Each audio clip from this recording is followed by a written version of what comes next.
Disc 2. Chapter 5.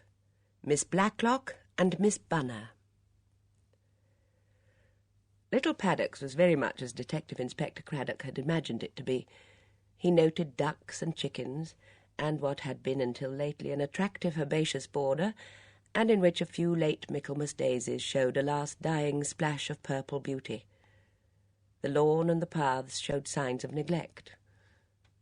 Summing up, Detective Inspector Craddock thought, probably not much money to spend on gardeners.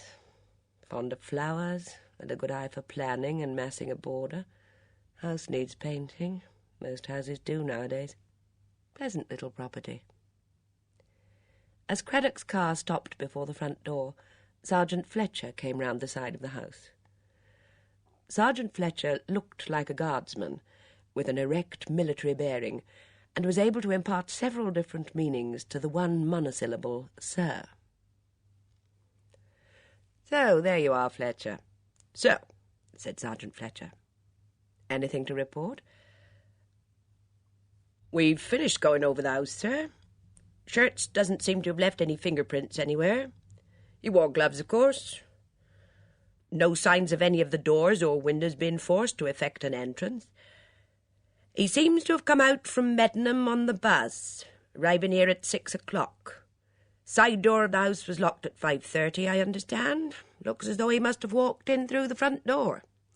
Miss Blacklock states that that door isn't usually locked until the house is shut up for the night. The maid, on the other hand, states that the front door was locked all the afternoon. But she'd say anything. Very temperamental, you'll find her. Mittel Europa refugee of some kind." "Difficult, is she?" "Sir," said Sergeant Fletcher with intense feeling. Craddock smiled. Fletcher resumed his report. "Lighting system is quite in order everywhere. We haven't spotted yet how he operated the lights. It was just the one circuit went, drawing room and hall. Of course, nowadays the wall brackets and lamps wouldn't all be on one fuse, but this is an old-fashioned installation and wiring. Don't see how he could have tampered with the fuse box, because it's out by the scullery and he'd have had to go through the kitchen, so the maid would have seen him." "Unless she was in it with him." "Well, that's very possible. Both foreigners, and I wouldn't trust her a yard. Not a yard." Craddock noticed two enormous, frightened black eyes peering out of a window by the front door. The face, flattened against the pane, was hardly visible. "That her there?" "That's right, sir." The face disappeared. Craddock rang the front doorbell. After a long wait, the door was opened by a good-looking young woman with chestnut hair and a bored expression. "Detective Inspector Craddock," said Craddock. The young woman gave him a cool stare out of very attractive hazel eyes and said, "Come in. Miss Blacklock is expecting you." The hall, Craddock noted, was long and narrow and seemed almost incredibly full of doors. The young woman threw open a door on the left and said, "Inspector Craddock, Aunt Letty. Mitzi wouldn't go to the door. She shut herself up in the kitchen, and she's making the most marvellous moaning noises. I shouldn't think we'd get any lunch." She added in an explanatory manner to Craddock, "She doesn't like the police," and withdrew, shutting the door behind her. Craddock advanced to meet the owner of Little Paddocks. He saw a tall, active-looking woman of about 60. Her grey hair had a slight natural wave and made a distinguished setting for an intelligent, resolute face. She had keen grey eyes and a square, determined chin. There was a surgical dressing on her left ear. She wore no makeup and was plainly dressed in a well-cut tweed coat and skirt and pullover. Round the neck of the latter she wore, rather unexpectedly, a set of old-fashioned cameos, a Victorian touch which seemed to hint at a sentimental streak not otherwise apparent. Close beside her, with an eager round face and untidy hair escaping from a hairnet, was a woman of about the same age, whom Craddock had no difficulty in recognising as the Dora Bunner companion of Sergeant Legg's notes, to which the latter had added in an off-the-record commentary of Scatty. Miss Blacklock spoke in a pleasant, well-bred voice. "Good morning, Inspector Craddock. This is my friend Miss Bunner, who helps me run the house. Won't you sit down? You won't smoke, I suppose?" "Not on duty, I'm afraid, Miss Blacklock." "What a shame." Craddock's eyes took in the room with a quick, practised glance. Typical Victorian double drawing-room.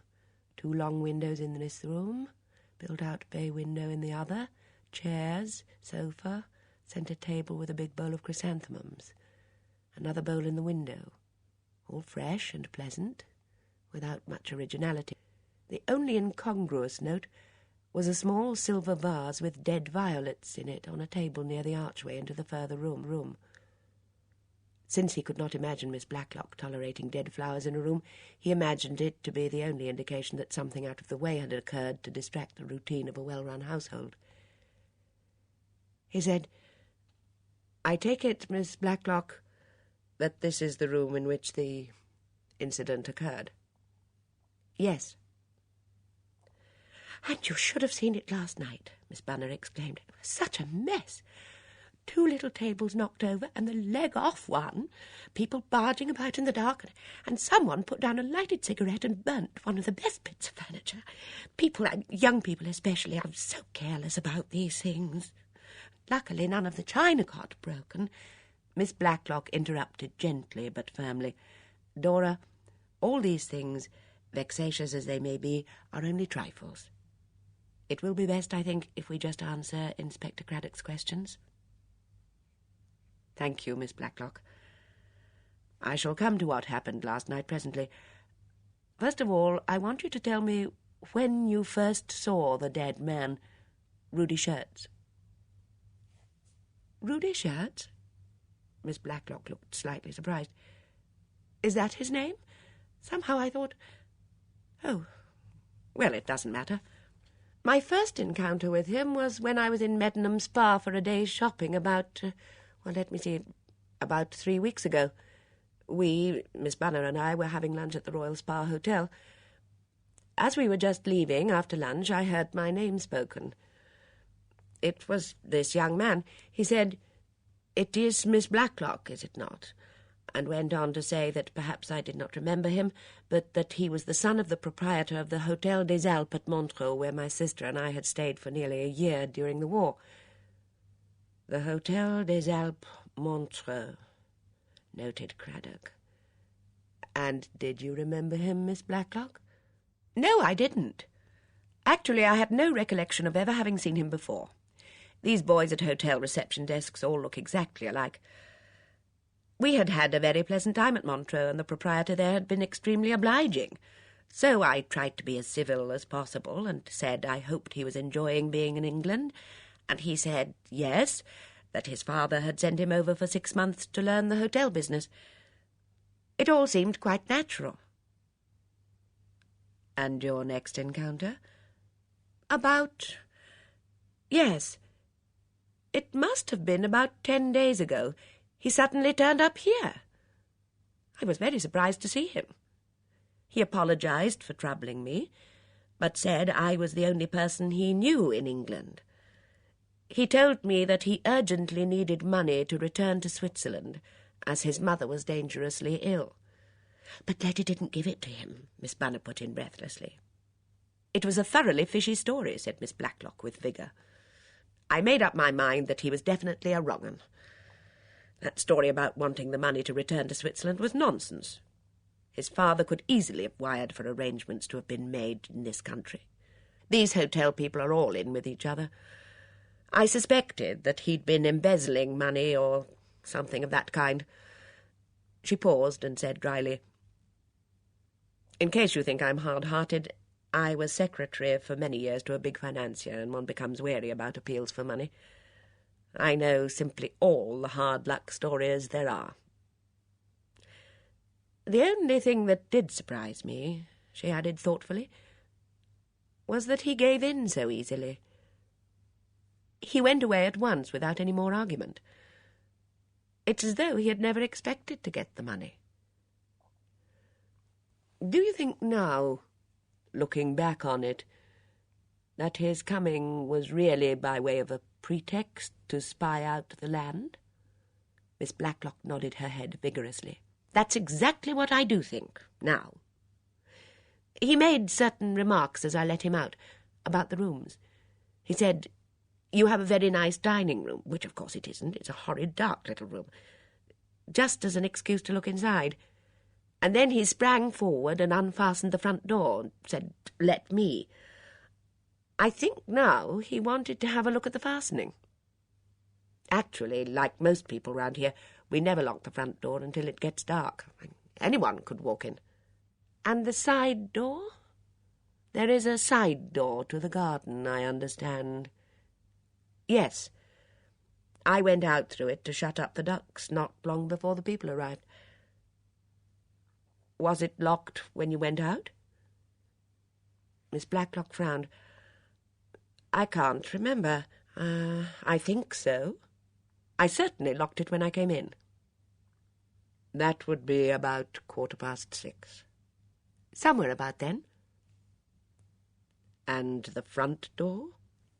That's not usually locked until later. Then Schertz could have walked in quite easily that way. Or he could have slipped in whilst you were out shutting up the ducks. He'd already spied out the lie of the land, and had probably noted various places of concealment, cupboards, etc. Yes, that all seems quite clear. I beg your pardon, it isn't at all clear, said Miss Blacklock. Why on earth should anyone take all that elaborate trouble to come and burgle this house and stage that silly sort of hold-up? Do you keep much money in the house, Miss Blacklock? About £5 in that desk there. Perhaps £1 or 2 in my purse. Jewellery? A couple of rings and brooches, and the cameos I'm wearing. You must agree with me, Inspector, that the whole thing's absurd. It wasn't a burglary at all, cried Miss Bunner. I've told you so, Letty, all along. It was revenge. Because you wouldn't give him that money. He deliberately shot at you. Twice. Ah, said Craddock. We'll come now to last night. What happened exactly, Miss Blacklock? Tell me in your own words as nearly as you can remember. Miss Blacklock reflected a moment. The clock struck, she said. The one on the mantelpiece. I remember saying that if anything were going to happen, it would have to happen soon. And then the clock struck. We all listened to it without saying anything. It chimes, you know.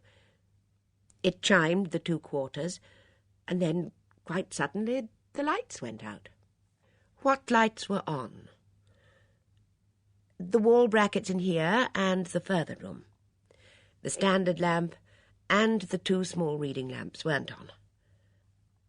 Was there a flash first, or a noise when the lights went out? I don't think so.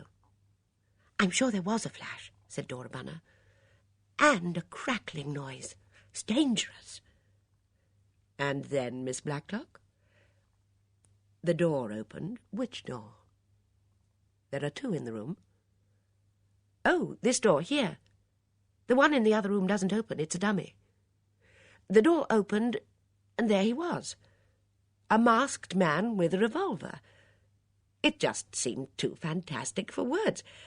But, of course, at the time, I just thought it was a silly joke. He said something, I forget what. It was, "Hands up or I shoot," supplied Miss Bunner dramatically. Something like that, said Miss Blacklock rather doubtfully. And you all put your hands up? Oh, yes, said Miss Bunner. We all did. I mean, it was part of it. I didn't, said Miss Blacklock crisply. It seemed so utterly silly, and I was annoyed by the whole thing. And then? The flashlight was right in my eyes. It dazzled me. And then, quite incredibly, I heard a bullet whiz past me and hit the wall by my head. Somebody shrieked, and then I felt a burning pain in my ear and heard the second report. It was terrifying, put in Miss Bunner. And what happened next, Miss Blacklock? It's difficult to say. I was so staggered by the pain and the surprise. The figure turned away and seemed to stumble, and then there was another shot, and his torch went out, and everybody began pushing and calling out, all banging into each other. Where were you standing, Miss Blacklock? She was over by the table. She'd got that vase of violets in her hand, said Miss Bunner breathlessly. I was over here. Miss Blacklock went over to the small table by the archway. Actually, it was the cigarette box I'd got in my hand. Inspector Craddock examined the wall behind her. The 2 bullet holes showed plainly. The bullets themselves had been extracted and had been sent for comparison with the revolver. He said quietly, "You had a very near escape, Miss Blacklock." "He did shoot at her," said Miss Bunner. "Deliberately at her. I saw him. He turned the flash round on everybody until he found her, and then he held it right at her, and just fired at her. He meant to kill you, Letty." "Dora, dear, you've just got that into your head from mulling the whole thing over and over." "He shot at you," repeated Dora stubbornly. "He meant to shoot you, and when he missed, he shot himself. I'm certain that's the way it was." "I don't think he meant to shoot himself for a minute," said Miss Blacklock. "He wasn't the kind of man who shoots himself." "You tell me, Miss Blacklock, that until the revolver was fired, you thought the whole business was a joke?" "Well, naturally. What else could I think it was?" "Who do you think was the author of this joke?" "You thought Patrick had done it at first," Dora Bunner reminded her. "Patrick?" asked the inspector sharply. "My young cousin, Patrick Simmons." Miss Blacklock continued sharply, annoyed with her friend. "It did occur to me when I saw this advertisement that it might be some attempt at humour on his part, but he denied it absolutely." "But then you were worried, Letty," said Miss Bunner. "You were worried, although you pretended not to be. You were quite right to be worried. It said a murder is announced, and it was announced. Your murder. And if the man hadn't missed, you would have been murdered. And then where should we all be?" Dora Bunner was trembling as she spoke. Her face was puckered up, and she looked as though she were going to cry. Miss Blacklock patted her on the shoulder. "It's all right, Dora, dear. Don't get excited. It's so bad for you. Everything's quite all right. We've had a nasty experience, but it's over now." She added, "You must pull yourself together for my sake, Dora. I rely on you, you know, to keep the house going. Isn't it the day for the laundry to come?" Oh, dear me, Letty, how fortunate you reminded me. I wonder if they'll return that missing pillowcase. I must make a note in the book about it. I'll go and see to it at once." "And take those violets away," said Miss Blacklock. "There's nothing I hate more than dead flowers." "Oh, what a pity. I picked them fresh yesterday. They haven't lasted at all. Oh, dear, I must have forgotten to put any water in the vase. I fancy that. I'm always forgetting things. Now, I must go and see about the laundry. They might be here at any moment." She bustled away, looking quite happy again. "She's not very strong," said Miss Blacklock, "and excitements are bad for her. Is there anything more you want to know, Inspector?" "I just want to know exactly how many people make up your household here, and something about them." "Yes, well, in addition to myself and Dora Bunner, I have 2 young cousins living here at present, Patrick and Julia Simmons." "Cousins? Not a nephew and niece?" "No." They call me Aunt Letty, but actually they are distant cousins. Their mother was my second cousin." "Have they always made their home with you?" "Oh, dear, no. Only for the last 2 months. They lived in the south of France before the war. Patrick went into the Navy, and Julia, I believe, was in one of the ministries. She was at Llandudno. When the war was over, their mother wrote and asked me if they could possibly come to me as paying guests. Julia is training as a dispenser in Milchester General Hospital. Patrick is studying for an engineering degree at Milchester University. Milchester, as you know, is only 50 minutes by bus, and I was very glad to have them here. This house is really too large for me. They pay a small sum for board and lodging, and it all works out very well. She added with a smile, I like having somebody young about the place. Then there is Mrs. Hames, I believe. Yes. She works as an assistant gardener at Dyer's Hall, Mrs. Lucas's place. The cottage there is occupied by the old gardener, and his wife and Mrs. Lucas asked if I could billet her here. She's a very nice girl. Her husband was killed in Italy, and she has a boy of 8 who is at a prep school and whom I have arranged to have here in the holidays. And by way of domestic help, a jobbing gardener comes in on Tuesdays and Fridays. A Mrs. Huggins from the village comes up 5 mornings a week, and I have a foreign refugee with a most unpronounceable name as a kind of lady cook help. You will find Mitzi rather difficult, I'm afraid. She has a kind of persecution mania. Craddock nodded. He was conscious in his own mind of yet another of Constable Legg's invaluable commentaries. Having appended the word scatty to Dora Bunner and all right to Letitia Blacklock, he had embellished Mitzi's record with the one word, liar. As though she had read his mind, Miss Blacklock said, Please don't be too prejudiced against the poor thing because she's a liar. I do really believe that, like so many liars, there is a real substratum of truth behind her lies. I mean that, though, to take an instance, her atrocity stories have grown and grown until every kind of unpleasant story that has ever appeared in print has happened to her or her relations personally.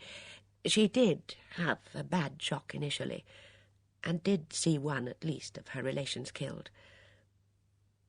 I think a lot of these displaced persons feel, perhaps justly, that their claim to our notice and sympathy lies in their atrocity value, and so they exaggerate and invent. She added, Quite frankly, Mitzi is a maddening person. She exasperates and infuriates us all. She is suspicious and sulky, is perpetually having feelings and thinking herself insulted. But in spite of it all, I really am sorry for her. She smiled. And also, when she wants to, she can cook very nicely. I'll try not to ruffle her more than I can help, said Craddock soothingly. Was that Miss Julia Simmons who opened the door to me? Yes. Would you like to see her now? Patrick has gone out. Philippa Hames you will find working at Dyer's Hall. Thank you, Miss Blacklock. I'd like to see Miss Simmons now, if I may.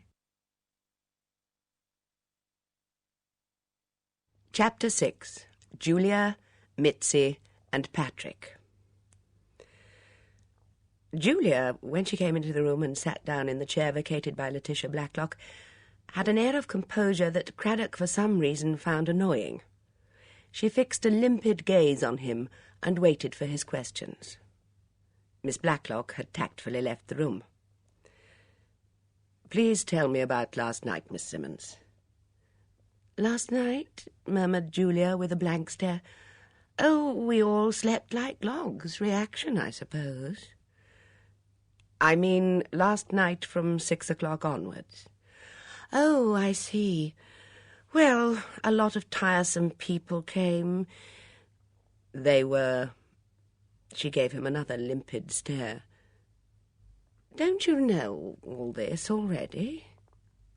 I'm asking the questions, Miss Simmons, said Craddock pleasantly. Oh, my mistake. I always find repetition so dreary. Apparently you don't. Well, there was Colonel and Mrs. Easterbrook, Miss Hinchcliffe and Miss Murgatroyd, Mrs. Swettenham and Edmund Swettenham, and Mrs. Harmon, the vicar's wife. They arrived in that order, and if you want to know what they said all said the same things in turn. I see you've got your central heating on. And what lovely chrysanthemums. Craddock bit his lip. The mimicry was good. The exception was Mrs. Harmon.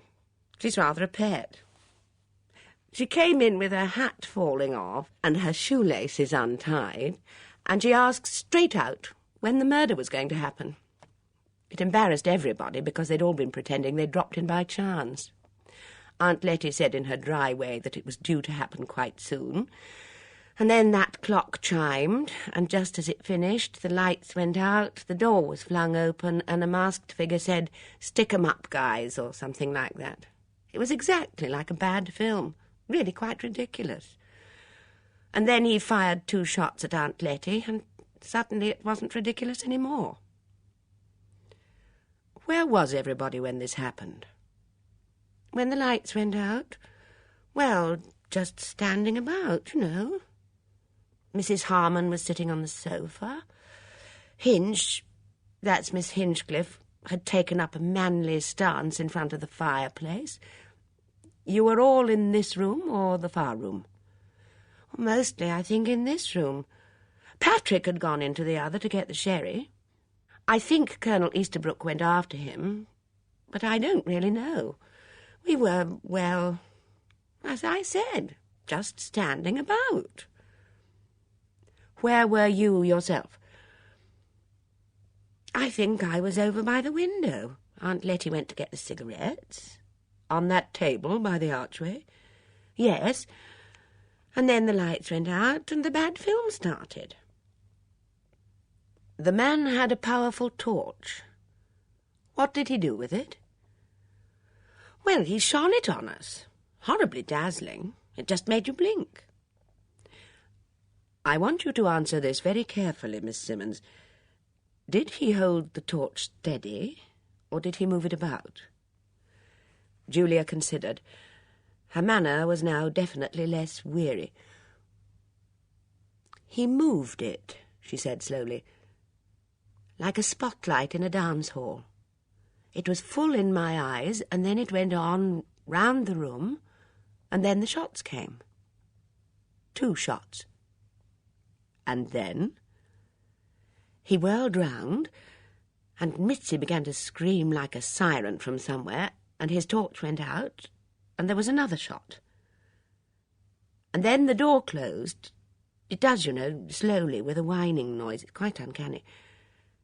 And there we were, all in the dark, not knowing what to do, and poor Bunny squealing like a rabbit, and Mitzi going all out across the hall. Would it be your opinion that the man shot himself deliberately, or do you think he stumbled and the revolver went off accidentally? I haven't the faintest idea. The whole thing was so stagey. Actually, I thought it was still some silly joke, until I saw the blood from Letty's ear. But even if you were actually going to fire a revolver to make the thing more real, you'd be careful to fire it well above someone's head, wouldn't you? You would indeed. Do you think he could see clearly who he was firing at? I mean, was Miss Blacklock clearly outlined in the light of the torch? I've no idea. I wasn't looking at her. I was looking at the man. What I'm getting at is, do you think the man was deliberately aiming at her in particular, I mean? Julia seemed a little startled by the idea. Do you mean deliberately picking on Aunt Letty? Oh, I shouldn't think so. After all, if he wanted to take a pot shot at Aunt Letty, there would be heaps of more suitable opportunities. There'd be no point in collecting all the friends and neighbours just to make it more difficult. He could have shot her from behind a hedge in the good old Irish fashion any day of the week, and probably got away with it. And that, thought Craddock, was a very complete reply to Dora Bunner's suggestion of a deliberate attack on Letitia Blacklock. He said with a sigh, "Thank you, Miss Simmons. I'd better go and see Mitzi now." "Mind her fingernails," warned Julia. "She's a Tartar." Craddock, with Fletcher in attendance, found Mitzi in the kitchen. She was rolling pastry and looked up suspiciously as he entered. Her black hair hung over her eyes.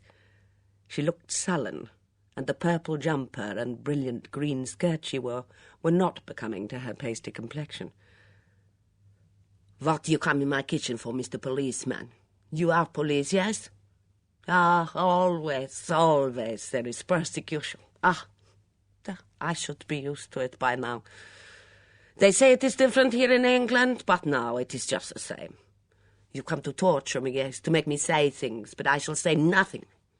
You'll tear off my fingernails and put lighted matches on my skin, and oh yes, and worse than that, but I will not speak to you here. I shall say nothing. Nothing at all. And you will send me away to a concentration camp, and I shall not care."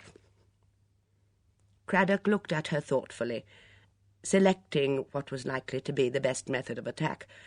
Finally he sighed and said, "Okay, then. Get your hat and coat." "What is that you say?" Mitzi looked startled. "Get your hat and coat and come along. I haven't got my nail-pulling apparatus and the rest of the bag of tricks with me. We keep all that down at the station. Got the handcuffs handy, Fletcher?" "Sir," said Sergeant Fletcher with appreciation. "But I do not want to come," screeched Mitzi, backing away from him. "Then you'll answer civil questions civilly. If you like, you can have a solicitor present." "A lawyer?" "I do not like a lawyer. I do not want a lawyer." She put the rolling pin down, dusted her hands on a cloth, and sat down.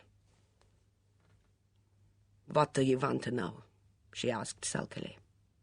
"I want your account of what happened here last night." "You know very well what happened." "I want your account of it." "I tried to go away. Did she tell you that? Then I saw that in the paper saying about murder. I wanted to go away. She would not let me. She is very hard. Not at all sympathetic. She made me stay, but I knew what would happen. I knew I should be murdered." "Well, you weren't murdered, were you?" "No," admitted Mitzi grudgingly. "Come now, tell me what happened." "I was nervous. Oh, I was nervous. All that evening I hear things. People moving about. Once I think someone is in the hall moving stealthily. But it is only that Mrs. Hames coming in through the side door, so as not to dirty the front steps. She says much she cares. She is a Nazi herself, that one, with her fair hair and her blue eyes, so superior, and looking at me and thinking that I am only dirt. Never mind Mrs. Hames. Who does she think she is? Has she had expensive university education like I have? Has she a degree in economics? No. She is just a paid labourer. She digs and mows grass, and is paid so much every Saturday. Who is she to call herself a lady? Never mind Mrs. Hames, I said. Go on. I takes the sherry and the glasses and the little pastries I have made so nice into the drawing room. Then the bell rings, and I answers the door. Again and again I answers the door. It is degrading, but I do it. And then I go back into the pantry and I start to polish the silver. And I think it will be very handy that, because if someone comes to kill me, I have there close at hand a big carving knife, all sharp.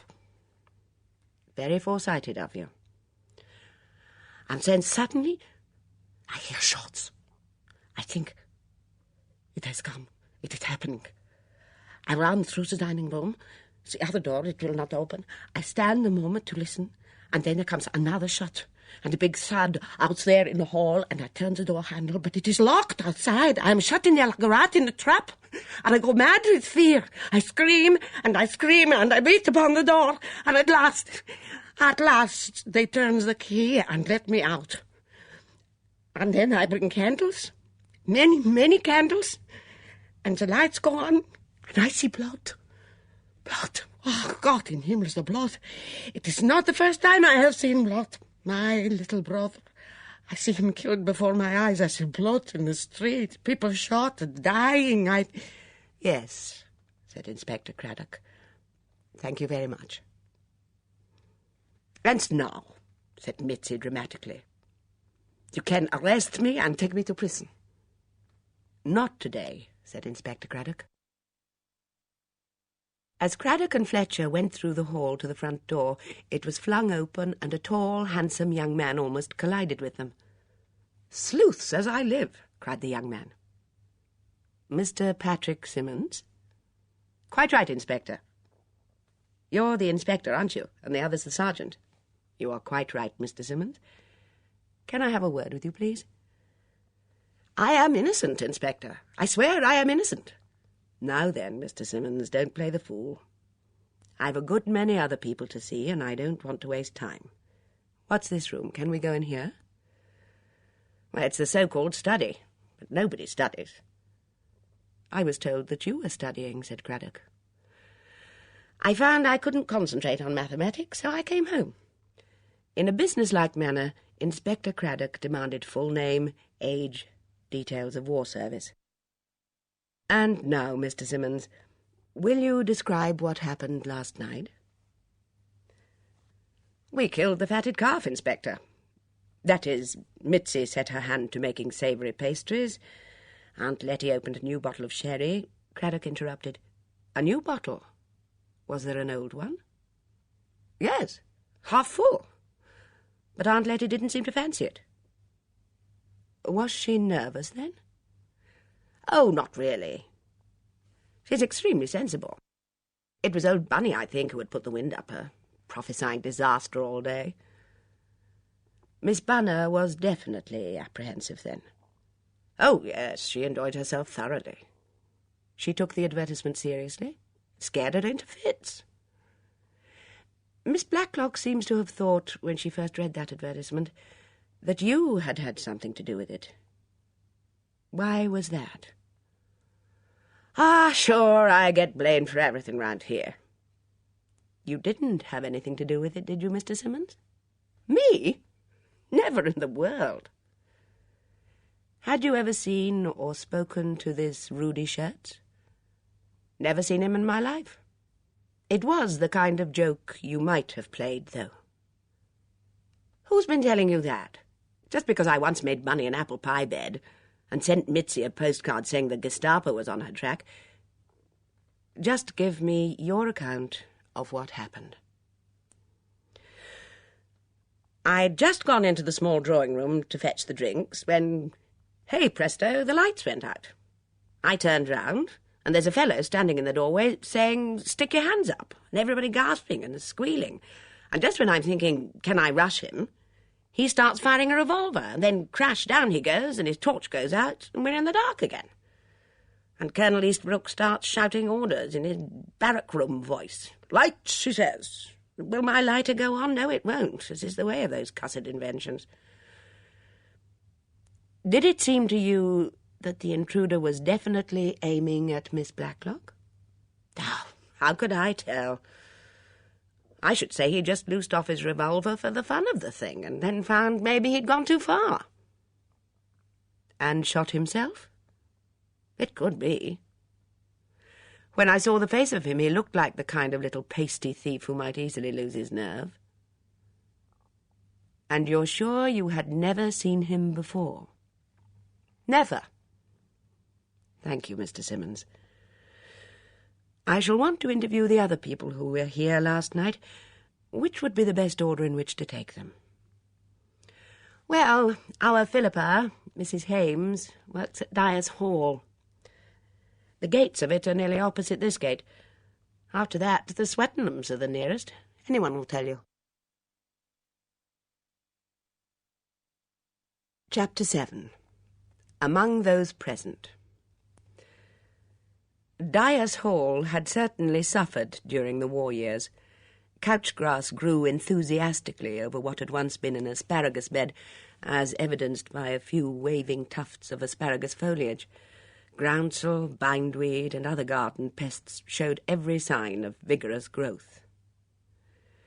A portion of the kitchen garden bore evidence of having been reduced to discipline, and here Craddock found a sour-looking old man leaning pensively on a spade. "It's Mrs. Ames you want?" "I couldn't say where you'd find her. Has her own ideas, she has, about what she'll do. You're not one to take advice. I could show her willing. What's the good? Won't listen, these young ladies won't. They think they know everything because they put on breeches and gone for a ride on a tractor. But it's gardening that's needed here, and that isn't learned in a day. Gardening, that's what this place needs." "It looks as though it does," said Craddock. The old man chose to take this remark as an aspersion. "Now look here, mister. What do you suppose I can do with a place this size? 3 men and a boy, that's what he used to have, and that's what he wants. There's not many men could put in the work on it that I do. Here sometimes I out until 8 o'clock at night. 8 o'clock. "What do you work by? An oil lamp?" "Naturally, I don't mean this time of year. Naturally. Summer evenings I'm talking about." "Oh," said Craddock. "I'd better go and look for Mrs. Ames." The rustic displayed some interest. "What are you wanting her for? Police, aren't you? She been in trouble? Or is it the do there was up to little paddocks? Masked men bursting in and holding up a room full of people with a revolver? That sort of thing wouldn't have happened before the war. Deserters, that's what it is. Desperate men roaming the countryside. Why don't the military round 'em up?" "I've no idea," said Craddock. "I suppose this hold-up caused a lot of talk?" "Well, that it did. What's this coming to?" "That's what Ned Barker said. Comes of going to pictures so much, he said. But Tom Riley, he says it comes of letting these foreigners run about loose. And depend on it, he says, that girl as cooks up there for Miss Blacklock and has such a nasty temper, she's in it, he said. She's a communist, or worse, he said, and we don't like that sort here. And Marlene, who's behind the bar, you understand, she will have it, that there must be something very valuable up at Miss Blacklock's. Not that you'd think it, she says, for I'm sure Miss Blacklock goes about as plain, except for them great rows of false pearls she wears. And then she says, supposing as them pearls is real. And Florrie, what's old Bellama's daughter, she says, nonsense, she says. Nouveau or, that's what they are. Costume jewellery, she says. Costume jewellery. That's a fine way of labelling a string of false pearls. Roman pearls, the gentry used to call 'em once. And Parisian diamonds. My wife was a lady's maid, and I know. But what does it all mean? It's just glass. I suppose it's costume jewellery that young Miss Simmons wears. Gold ivy leaves and dogs and such like. It isn't often you see a real bit of gold nowadays. Even wedding rings they make of this grey platinum stuff. Shabby, I call it, for all it costs the earth. Old Ash paused for breath and then continued. Miss Blacklock don't keep much money in the house, that I do know, says Jim Huggins, speaking up. He should know, for it's his wife as goes up and does for him at Little Paddocks, and she's the woman as knows most of what's going on. Nosy, if you take me. Did he say what Mrs. Huggins' view was? That Mitzi's mixed up in it, that's what she thinks. Awful temper she had, and the hair she gives herself. Called Mrs. Huggins a working woman to her face the other morning. Craddock stood a moment, checking over in his orderly mind the substance of the old gardener's remarks. It gave him a good cross-section of rural opinion in Chipping Cleghorn, but he didn't think there was anything to help him in his task. He turned away, and the old man called after him grudgingly. Maybe you'd find her in the apple orchard. She's younger than I am for getting apples down. And sure enough, in the apple orchard, Craddock found Philippa Ames. His first view was a pair of nice legs encased in breeches, sliding easily down the trunk of a tree. Then Philippa, her face flushed, her fair hair ruffled by the branches, stood looking at him in a startled fashion. Make a good Rosalind, Craddock thought automatically, for Detective Inspector Craddock was a Shakespeare enthusiast and had played the part of the melancholy Jaques with great success in a performance of As You Like It for the police orphanage. A moment later he amended his view. Philippa Hames was too wooden for Rosalind. Her fairness and her impassivity were intensely English, but English of the 20th rather than of the 16th century. Well-bred, unemotional English, without a sparkle of mischief. "Good morning, Mrs. Hames. I'm sorry if I startled you. I'm Detective Inspector Craddock of the Middleshire Police. I wanted to have a word with you." "About last night?" "Yes." "Will it take long? Shall we—" She looked about her rather doubtfully. Craddock indicated a fallen tree trunk.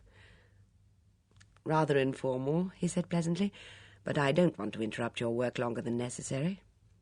"Thank you." "It's just for the record. You came in from work at what time last night?" "At about 5:30. I stayed about 20 minutes later in order to finish some watering in the greenhouse." "You came in by which door?" "The side door. One cuts across by the ducks and the hen-house from the drive. It saves you going round, and besides it avoids dirtying up the front porch. I'm in rather a mucky state sometimes." "You always come in that way?" "Yes." "The door was unlocked?" "Yes. During the summer it's usually wide open.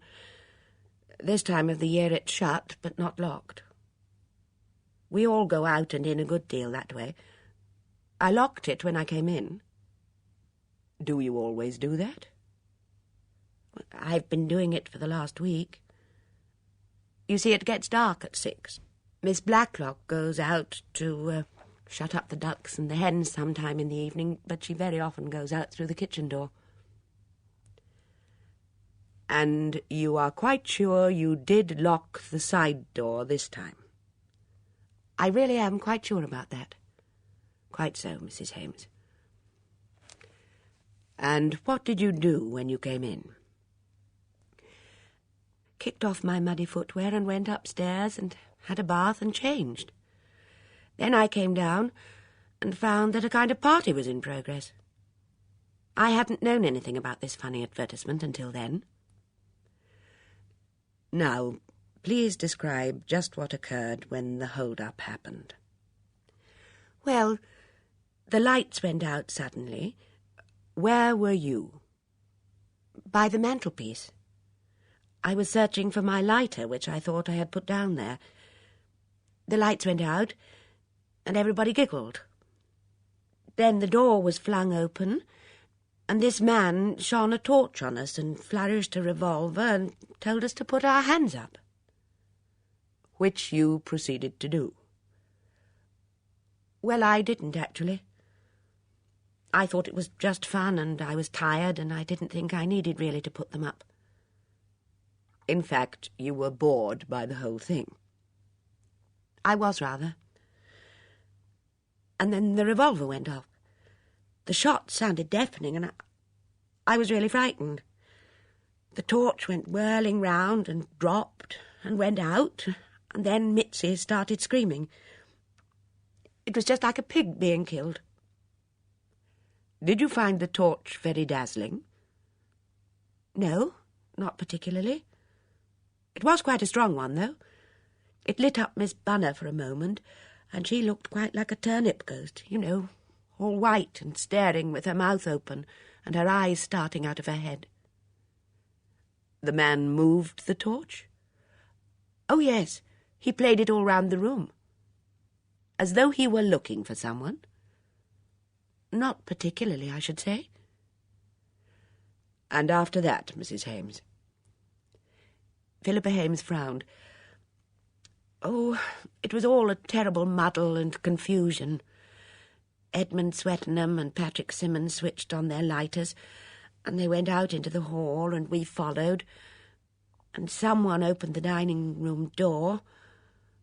The lights hadn't fused in there, and Edmund Swettenham gave Mitzi a terrific slap on the cheek and brought her out of her screaming fit, and after that it wasn't so bad.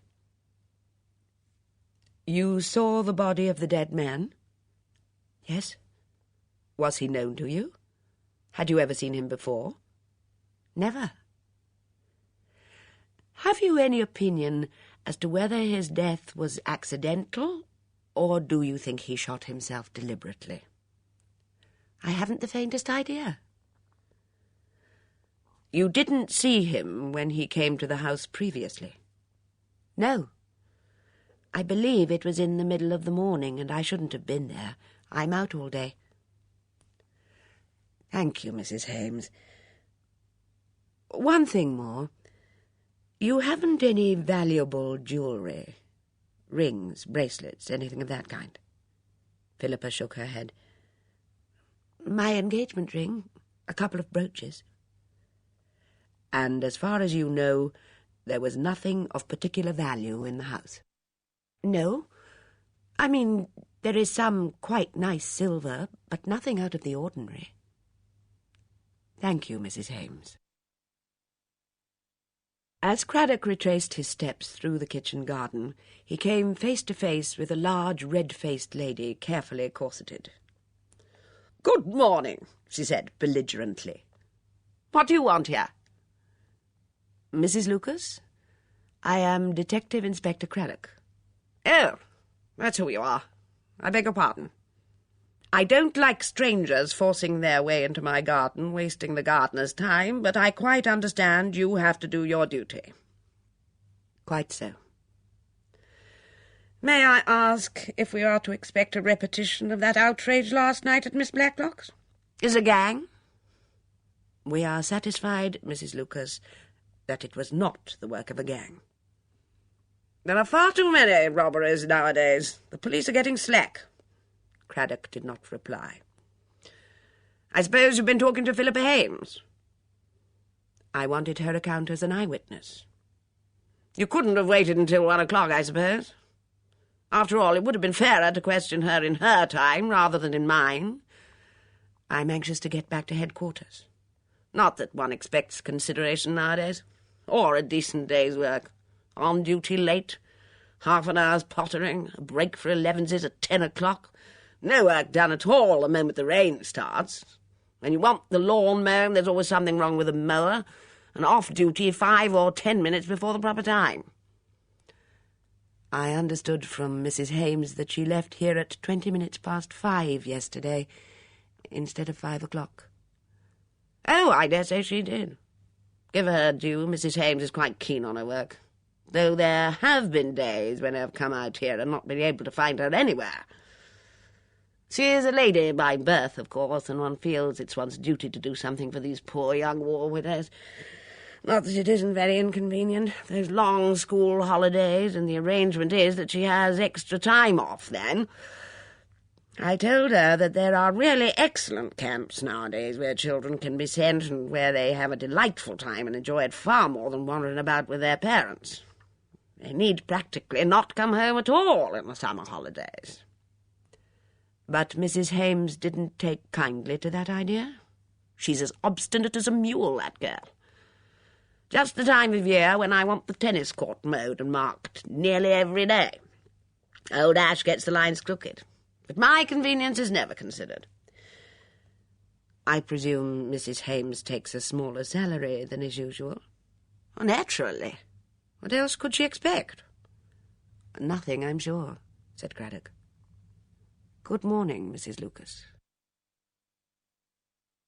"It was dreadful," said Mrs. Swettenham happily. Quite dreadful. And what I say is that they ought to be far more careful what advertisements they accept at the Gazette office. At the time when I read it, I thought it was very odd. I said so, didn't I, Edmund?" "Do you remember just what you were doing when the lights went out, Mrs. Swettenham?" asked the inspector. Oh, how that reminds me of my old nanny. Where was Moses when the light went out? The answer, of course, was in the dark, just like yesterday evening, all standing about and wondering what was going to happen. And then, you know, the thrill when it suddenly went pitch black and the door opening, just a dim figure standing there with a revolver and that blinding light and a menacing voice saying, "Your money or your life." Oh, I've never enjoyed anything so much. And then a minute later, of course, it was all dreadful. Real bullets just whistling past our ears. It must have been just like the commandos in the war. Whereabouts were you standing or sitting at the time, Mrs. Swettenham? Now, let me see, where was I? Who was I talking to, Edmund? I really haven't the least idea, Mother. Was it Miss Hinchcliffe I was asking about giving the hens cod liver oil in the cold weather? Or was it Mrs. Harmon? No, she'd only just arrived.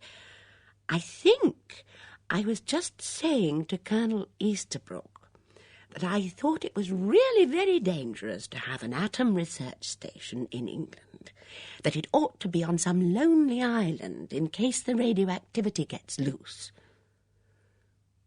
You don't remember if you were sitting or standing? What does it really matter, Inspector? I was somewhere over by the window or near the mantelpiece, because I know I was quite near the clock when it struck. Such a thrilling moment, waiting to see if anything might be going to happen. You described the light from the torch as blinding. Was it turned full onto you? It was right in my eyes. I couldn't see a thing. Did the man hold it still, or did he move it about from person to person? Oh, I don't really know. Which did he do, Edmund? It moved rather slowly over us all, so as to see what we were all doing, I suppose, in case we should try and rush him. And where exactly in the room were you, Mr. Swettenham? I'd been talking to Julia Simmons. We were both standing up in the middle of the room, the long room. Was everyone in that room, or was there anyone in the far room? Philippa Hames had moved in there, I think. She was over by that far mantelpiece. I think she was looking for something. Have you any idea as to whether the third shot was suicide or an accident? Well, I've no idea at all. The man seemed to swerve round very suddenly and then crumple up and fall, but it was all very confused. You must realise that you couldn't really see anything. And then that refugee girl started yelling the place down. I understand it was you who unlocked the dining-room door and let her out. Yes. The door was definitely locked on the outside. Edmund looked at him curiously. Well, certainly it was. Why, you don't imagine. I'd just like to get my facts quite clear. Thank you, Mr. Swettenham. Inspector Craddock was forced to spend quite a long time with Colonel and Mrs. Easterbrook. He had to listen to a long disquisition on the psychological aspect of the case. The psychological approach, that's the only thing nowadays, the Colonel told him. You've got to understand your criminal. Now, the whole set-up here is quite plain to a man who's had the wide experience that I have. Why does this fellow put that advert in? Psychology.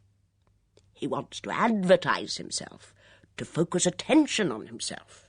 He's been passed over, perhaps despised as a foreigner by the other employees at the Spa Hotel.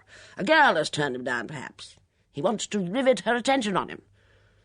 Who is the idol of the cinema nowadays? The gangster, the tough guy. Very well. He will be a tough guy. Robbery with violence. A mask, a revolver. But he wants an audience. He must have an audience. So he arranges for an audience. And then, at the supreme moment, his part runs away with him. He's more than a burglar. He's a killer. He shoots blindly. Inspector Craddock caught gladly at the word. You say blindly, Colonel Easterbrook. You didn't think he was firing deliberately at one particular object? At Miss Blacklock, that is to say? No, he just loosed off, as I say, blindly. And that's what brought him to himself. The bullet hit someone. Actually, it was only a graze, but he didn't know that. He comes to himself with a bang. All this make-believe he's been indulging in is real. He shot at someone, perhaps killed someone. It's all up with him. And so, in blind panic, he turns the revolver on himself. Colonel Easterbrook paused, cleared his throat appreciatively, and said in a satisfied voice, "Plain as a pikestaff. That's what it is. Plain as a pikestaff." "It really is wonderful," said Mrs. Easterbrook, "the way you know exactly what happened, Archie." Her voice was warm with admiration. Inspector Craddock thought it was wonderful too, but he was not quite so warmly appreciative. "Exactly where were you in the room, Colonel Easterbrook, when the actual shooting business took place?" "I was standing with my wife, near a centre table with some flowers on it." "I caught hold of your arm, didn't I, Archie, when it happened? I was simply scared to death. I just had to hold on to you." "Poor little kitten," said the Colonel playfully. The inspector ran Miss Hinchcliffe to earth by a pigsty. "Nice creatures, pigs," said Miss Hinchcliffe, scratching a wrinkled pink back. "Coming on well, isn't he? Good bacon round about Christmas time. Well, what do you want to see me about? I told your people last night I hadn't the least idea who the man was. Never seen him anywhere in the neighbourhood, snooping about, or anything of that sort. Our Mrs. Mop says he came from one of the big hotels in Meddenham Wells. Well, why didn't he hold up someone there if he wanted to? Get a much better haul." That was undeniable. Craddock proceeded with his inquiries. "Where were you exactly when the incident took place?" "Incident? Reminds me of my ARP days. Saw some incidents then, I can tell you. Where was I when the shooting started? That's what you want to know?" "Yes." "Leaning up against the mantelpiece, hoping to God someone would offer me a drink soon," replied Miss Hinchcliffe promptly. "Do you think that the shots were fired blindly or aimed carefully at one particular person?" "You mean aimed at Letty Blacklock? How the devil should I know? Damned hard to sort out what your impressions really were or what really happened after it's all over. All I know is the lights went out, and that torch went whirling round, dazzling us all, and then the shots were fired, and I thought to myself, if that damned young fool Patrick Simmons is playing his jokes with a loaded revolver, somebody will get hurt." "You thought it was Patrick Simmons?" "Well, it seemed likely. Edmund Swettenham is an intellectual and writes books and doesn't care for horseplay, and old Colonel Easterbrook wouldn't think that sort of thing funny. But Patrick's a wild boy. However, I apologised to him for the idea." "Did your friend think it might be Patrick Simmons?" "Murgatroyd? You'd better talk to her yourself. Not that you'll get any sense out of her. She's down the orchard. I'll yell for her if you like." Miss Hinchcliffe raised her stentorian voice in a powerful bellow. "Hurry up, Murgatroyd!" "Coming!" floated back a thin cry. "Hurry up! Police!" bellowed Miss Hinchcliffe. Miss Murgatroyd arrived at a brisk trot, very much out of breath.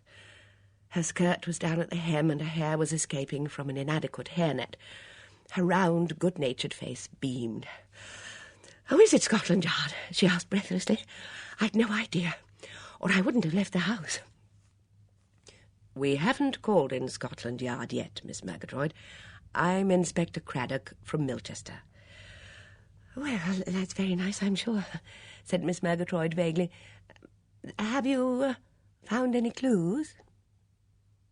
"Where were you at the time of the crime? That's what he wants to know, Murgatroyd," said Miss Hinchcliffe. She winked at Craddock. "Oh, dear," gasped Miss Murgatroyd. "Of course, I ought to have been prepared. Alibis, of course. Now, let me see.